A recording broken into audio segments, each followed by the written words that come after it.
A strange thing happens when you head east over the Cascade Mountains to the eastern half of Washington state. The trees are gone. The forests are gone. The vast sprawling lakes, oceans, and the Puget Sound, gone. The booming city of 3.5 million people, gone. Instead, you have vast fruit orchards and wide open spaces of land. And of course, hidden and forgotten pieces of history sprawled throughout the landscape. Join me today as we revisit some of these pieces of history and remember our roots.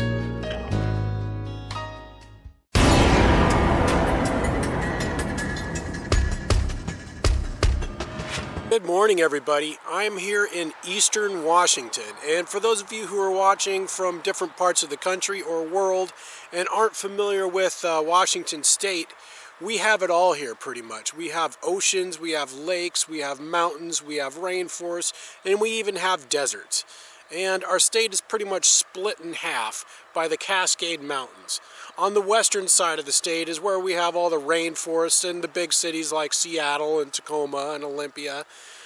It's where the ocean and all the big lakes are. On the eastern side of the mountains, however, there's a lot of almost desert-like terrain and big, vast, open areas of rolling hills and rocks and tons of fruit farms and things like that. What I'm really interested in is some old ghost towns and pioneer towns over in Okanogan County. We'll see how much time I got, so enjoy. This is the booming town of Omak, Washington, on Highway 97, also known as Highway 20, heading north and east.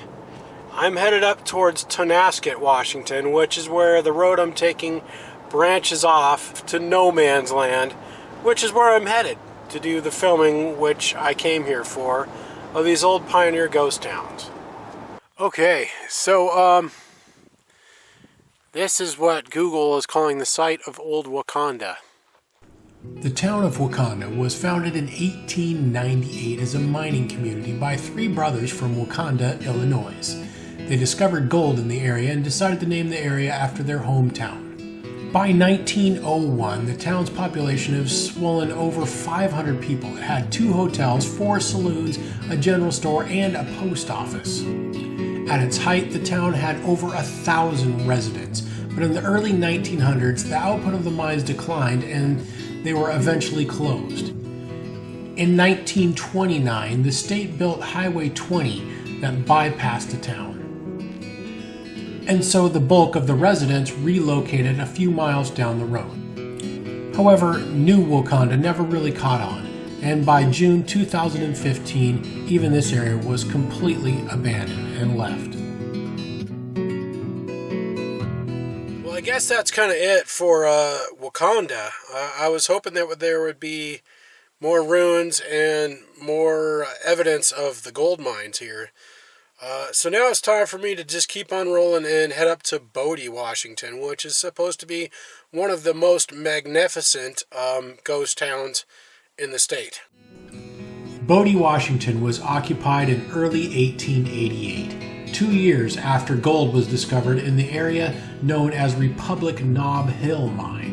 High-quality ore was extracted, milled, and processed right here in Bodie until falling gold prices closed the mines and emptied the buildings in 1934. An estimated $1.2 million of gold was recovered here, and it is said that the creek can still run gold. Bodie was part of a greater-sized mining community known as Republic, Washington. In its heyday, it boasted 7 hotels, 20 saloons, 9 general stores, and a number of brothels and hundreds of settlements. The Bodie mine has been continuously mined since its discovery in 1897. Production here was paused briefly during World War II during the government order L-208 for war production, minerals, and metals.